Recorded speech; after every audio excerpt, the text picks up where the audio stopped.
ವೇದಿಕೆ ಮೇಲೆ ಇರೋರಿಗೆ ಮತ್ತು ಇಲ್ಲಿ ಬಂದಿರೋರಿಗೆ ಎಲ್ಲರಿಗೂ ನನ್ನ ನಮಸ್ಕಾರ. And thank you so much ಎಲ್ಲರೂ ನಮಗೆ ಬಂದು ವಿಶ್ ಮಾಡೋದಕ್ಕೆ. ಆ್ಯಂಡ್ ನೀವೆಲ್ಲರೂ ನಿಮ್ಮ ಅಮೂಲ್ಯದ ಟೈಮ್ ತೊಗೊಂಡು ಬಂದಿದ್ದೀರಾ, ತುಂಬಾ ಧನ್ಯವಾದ.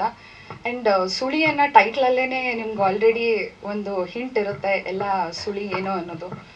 ಸೊ ಇದು ನಂದು ಫಸ್ಟ್ ಟೈಮ್ ನಾವೆಲ್ ಸಿನಿಮಾ. ಆದರೆ ಡಿವೋಷ್ನಲ್ ಸಿನಿಮಾ, ಕಮರ್ಷಿಯಲ್ ಸಿನಿಮಾಸ್ ಮಾಡಿದ್ದೀನಿ. ಆದರೆ ಈ ಥರ ಒಂದು ಸಿನಿಮಾ ಮಾಡೋದು ನನಗೂ ಒಂದು ಡಿಫ್ರೆಂಟಾಗಿ ಎಕ್ಸ್ಪೀರಿಯನ್ಸ್ ಇತ್ತು.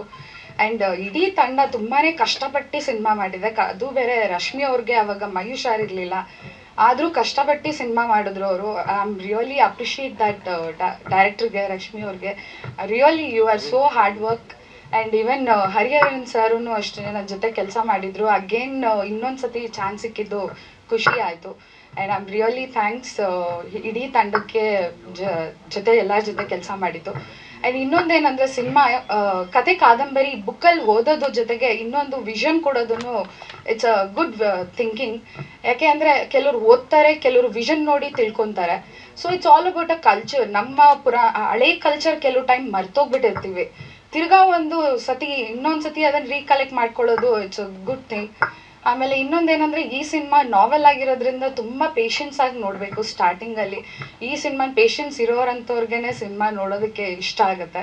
ಸೊ ದಯವಿಟ್ಟು ಅತಿ ಶೀಘ್ರದಲ್ಲಿ ಸಿನಿಮಾ ರಿಲೀಸ್ ಆಗ್ತದೆ, ಸೊ ನೋಡಿ ಅಂತ ಕೇಳ್ಕೊತೀನಿ. ಅದು ಚಿತ್ರಮಂದಿರಲ್ಲೇ ನೋಡಿ ಅಂತ ಕೇಳ್ಕೊತೀನಿ. Thank you so much. ಯಾಕಂದರೆ ಈ ಫೀಲ್ಡ್ಗೆ ಹೊಸೋದು ಹೋರಾಟ ಅಂದರೆ ಹೋರಾಟಕ್ಕೆ ಮಾತ್ರ ನಾನು ತುಂಬ ಫಾಸ್ಟ್ ಇದ್ದೀನಿ, ಮುಂದೆ ಇದ್ದೀನಿ. ಅಮ್ಮ ಹೇಳ್ದಂಗೆ ಬಿಟ್ಟಿನ ಹೈಕಮಾಂಡು ನಾವು ಪುರುಷರ ರಕ್ಷಣಾ ಸಮಿತಿ ಅಂತ ಒಂದು ಸಂಘಟನೆ ಮಾಡಿದ್ದು ಕರ್ನಾಟಕದಲ್ಲಿ. ಸುಮಾರು 10 ವರ್ಷಗಳ ಕಾಲ ಹೋರಾಟ ಮಾಡಿದ್ದು ಪುರುಷರ ಪರವಾಗಿ. ಪುರುಷರ ಅವ್ರಿಗೆ ಧ್ವನಿಯಾಗಿ ನಾನು ಅಮ್ಮ ಇಬ್ಬರು ಹೋರಾಟ ಮಾಡಿದ್ದು. ಭಾಳ ಯಶಸ್ವಿಯಾಗಿತ್ತು. ಮಾಧ್ಯಮದವರು ಎಲ್ಲರೂ ಪ್ರತಿ ವಾರದ 4ರಿಂದ 5 ದಿವಸ ಡಿಬೇಟ್ ಕರೀತಿದ್ರು. ಪ್ರೆಸ್ ಕ್ಲಬ್ಬಲ್ಲಿ ಮಾತಾಡ್ತಿದ್ರು, ನಮ್ಮ ಅಧ್ಯಕ್ಷರು ಬಂದರು ಅಂದರು. ಅಂದರೆ ಗಂಡಸರು ಪರವಾಗಿ ಒಬ್ಬರು ಇದ್ದಾರೆ ಅಲ್ಲ ಅಂತ ಒಂದು ಇದರಲ್ಲಿ ಮಾತಾಡ್ತಿದ್ರು. ಪಾಪ ತುಂಬ ಸಪೋರ್ಟ್ ಮಾಡ್ತಿದ್ರು. ನಾನು ಇದೇ ಮೊದಲ ಬಾರಿಗೆ ಈ ಒಂದು ಕಾದಂಬರಿ ಆಧಾರಿತ ಸಿನಿಮಾವನ್ನು ಮಾಡಲಿಕ್ಕೆ ಹೊರಟಿದ್ದೀವಿ. ಕಾರಣ ಇಷ್ಟೇ, ಏನಪ್ಪ ಅಂದರೆ ನನಗೆ ಈ ಕಮರ್ಷಿಯಲ್ಗಿಂತ ಈ ಹಾರ್ಟ್ ಸಿನಿಮಾ ಅಂದರೆ ಏನೋ ಅಲ್ಲೊಂದು ಮೆಸೇಜ್ ಇರುತ್ತೆ. ಯಾಕೆಂದರೆ ಅವರು ಒಂದು ಕಥೆಯನ್ನು ಬರೆದವರೆ, ಕಾದಂಬರಿಯನ್ನು ಬರೆದಿದ್ದಾರೆ ಅಂದರೆ ಅಲ್ಲಿ ಏನೋ ಒಂದು ಇರುತ್ತೆ, ಸತ್ಯ ಇರುತ್ತೆ. ಅದೆಲ್ಲ ಇವತ್ತೇನಾಗಿದೆ ಕ್ರಿಯೇಟಿವಿಟಿ ಮೈಂಡ್. ಇವಾಗ ಯಾವುದೋ ಕಮರ್ಷಿಯಲ್ ಅಂದ್ರೆ ಒಂದು ಕ್ರಿಯೇಟ್ ಮಾಡ್ಕೊಂಡು ಅವರೇ ಕಲ್ಪನೆ ಮಾಡ್ಕೊಂಡು ಮಾಡಿರ್ತಾರೆ. ಅದು ನಮ್ದು ಇದು ಕ್ರಿಯೇಟಿವ್ ಅಲ್ಲ. ಯಾರೋ ಒಬ್ಬ ಕಥೆಗಾರ ಬರೆದಿರುವಂಥ ಒಂದು ಪುಸ್ತಕವನ್ನು ಅದನ್ನು ಕಥೆಯಾಗಿ ನಾವು ನಿರ್ಮಾಣ ಮಾಡಿದ್ವಿ. ಯಾಕೆ ಅಂದರೆ ಅಲ್ಲಿ ಏನೋ ಒಂದು ಮೆಸೇಜ್ ಕೊಡ್ತಾರೆ. ನನಗೆ ಡೈರೆಕ್ಟ್ರು ಒಂದು ಪೆನ್ ಡ್ರೈವ್ ಸಿನಿಮಾ ಹಾಕ್ಕೊಟ್ರು. ಸರ್ ಇದನ್ನು ನಿಮ್ಮ ಮನೇಲಿ ನೋಡಿದ್ದ. ನಾನು ಒಂದು ಟಿ ವಿಲಿ ಹಾಕ್ಕೊಂಡು ನೋಡಿದೆ, ನನಗೇನೂ ಅರ್ಥ ಆಗಲಿಲ್ಲ. ನಿನ್ನೆ ಒಂದು ಪ್ರೀಮಿಯರ್ ಶೋ ಅರೇಂಜ್ ಮಾಡಿದರು ಸ್ಟುಡಿಯೋದಲ್ಲಿ. ಅಲ್ಲಿ ನೋಡಿದಾಗ ನನಗೆ ಅನಿಸ್ತು ಇಲ್ಲೇನೋ ಒಂದಿದೆ ಅಂತ ಅನಿಸ್ತು. ಮನೇಲಿ ನೋಡಿದಾಗ ನನಗೇನು ಇಲ್ಲ ಅನ್ನಿಸ್ತು. ಬಟ್ ಪ್ರೀಮಿಯರ್ ಶೋ ನೋಡಿದಾಗ ಇಲ್ಲಿ ಏನೋ ಇದೆ. ನಾನು ಅದರಲ್ಲಿ ಒಂದು ಸಣ್ಣ ಪಾತ್ರ ಮಾಡಿದ್ದೀನಿ, ಚೈತ್ರ ಅವರ ತಂದೆ ಪಾತ್ರದಲ್ಲಿ. ಅಲ್ಲಿ ನನಗೆ ಕುಡುಕನ ಪಾತ್ರ ಕೊಟ್ಬಿಟ್ಟವ್ರೆ. ಅಂದರೆ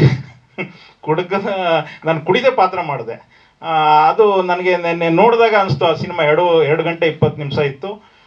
ಇಲ್ಲೇನೋ ಈ ಸಿನಿಮಾದಲ್ಲಿ ಒಂದಿದೆ, ಅದು ಜನ ಇಷ್ಟಪಡ್ತಾರೆ, ಅದು ಏನಿದೆ ಅಂತ ಆ ಜನನೇ ಹೇಳ್ತಾರೆ ಅಂದ್ಬಿಟ್ಟು ನಾನು ಸುಮ್ಮನೆ. ಅದರಿಂದ ಇವತ್ತು ಟ್ರೈಲರು ಇದೆಲ್ಲ ಮಾಡಿದ್ವಿ. ಇವಾಗ ಹರೀಶ್ ಸರ್ ಹೇಳ್ದಂಗೆ ಮೈಸೂರು ಫೆಸ್ಟಿವಲ್ನಲ್ಲಿ ಆಯ್ಕೆಯಾಗಿದೆ. ನೆಕ್ಸ್ಟು ಮಂತು 2ನೇ ತಾರೀಕು ನಾವು ಇದನ್ನು PVRಗಳಲ್ಲಿ ರಿಲೀಸ್ ಮಾಡ್ತಾಯಿದ್ದೀವಿ. ಇವತ್ತು ಬಂದಂಥ ಎಲ್ಲ ಗಣ್ಯರಿಗೂ ಹಾಗೂ ಕಲಾವಿದರಿಗೂ ಹಾಗೂ ಮಾಧ್ಯಮದರಿಗೂ ನಾನು ಧನ್ಯವಾದವನ್ನು ಹೇಳ್ತೀನಿ. ನಮಸ್ಕಾರ. ನಾನು 2 ಸಿನಿಮಾ ಡೈರೆಕ್ಟ್ ಮಾಡಿದ್ದೀನಿ. ಸೊ ಇದು ನನ್ನ 8ನೇ ಸಿನಿಮಾ ಕ್ಯಾಮ್ರಾ ವರ್ಕ್ ಮಾಡಿರೋದು. ಸೊ ನನ್ನ ಮೇಯ್ನ್ ಈ ತಂಡ ಬಂದು ಪರಿಚಯ ಮಾಡಿಸಿದ್ದು ಶಂಕರ್ ನಾರಾಯಣ್ ಅವರು. ಆಮೇಲೆ ರಶ್ಮಿ ಅವರು ನನಗೆ ತುಂಬ ಸಪೋರ್ಟಿವ್ ಆಗಿ ಕೆಲಸ ಮಾಡಿ ಒಂದು ಟೀಮ್ ಥರ ಚೆನ್ನಾಗಿತ್ತು. ನನ್ನ ಫಸ್ಟ್ ಟೈಮ್ ಈ ಥರ ಎಕ್ಸ್ಪೀರಿಯನ್ಸ್, ಈ ಥರ ಒಂದು ಫಿಲ್ಮ್ ಎಕ್ಸ್ಪೀರಿಯನ್ಸ್. ಸೊ ಕಂಪ್ಲೀಟ್ ಎಲ್ಲರಿಗೂ ಥ್ಯಾಂಕ್ಸ್ ಹೇಳ್ಕೊತೀನಿ ಅಷ್ಟೇ. Thank you very much. ಧನ್ಯವಾದ ಸರ್. ಮಾಧ್ಯಮದ ನನ್ನೆಲ್ಲ ಹಿತೈಷಿಗಳಿಗೂ ನನ್ನ ಅನಂತ ಶರಣಾರ್ಥಿಗಳು. ಒಂದು ವಿಭಿನ್ನವಾದ ಕಥಾವಸ್ತುವನ್ನು ಹೊಂದಿರತಕ್ಕಂತಹ ಈ ಚಿತ್ರದಲ್ಲಿ ನನಗೆ ನಾಯಕ ನಟನ ತಂದೆಯ ಪಾತ್ರವನ್ನು ಕೊಟ್ಟಿದ್ದಾರೋ ನಮ್ಮ ನಿರ್ಮಾಪಕರಿಗೆ, ನಿರ್ದೇಶಕರಿಗೆ ಹಾಗೂ ಚಿತ್ರತಂಡದ ಎಲ್ಲರಿಗೂ ನನ್ನ ಕೃತಜ್ಞತೆಗಳನ್ನ ಅರ್ಪಿಸ್ತೇನೆ. ಈ ಸಿನಿಮಾಗೆ ತಮ್ಮೆಲ್ಲರ ಪ್ರೋತ್ಸಾಹ, ಆಶೀರ್ವಾದ, ಹಾರೈಕೆ ಇರಲಿ ಅಂತ ಮನವಿ ಮಾಡಿಕೊಡ್ತೇನೆ. ನಮಸ್ಕಾರ. ಸ್ವಾದಿಷ್ಟತೆಯ ಸ್ವಾದ, ತಾಜಾತನದ ಆಹ್ಲಾದ, ಉತ್ತಮ ಆರೋಗ್ಯ ಮತ್ತು ಹೆಚ್ಚಿನ ರೋಗ ನಿರೋಧಕ ಶಕ್ತಿಯ ವೃದ್ಧಿಗೆ ಈಗ ನಿಮಗೆ ಸಿಗುತ್ತಿದೆ ಉತ್ತಮ ಗುಣಮಟ್ಟದ ಪೌಷ್ಟಿಕಾಂಶ Shri Vaidik millet health mix. ಇದು ಸಿರಿಧಾನ್ಯಗಳ ಸಂಪತ್ತು.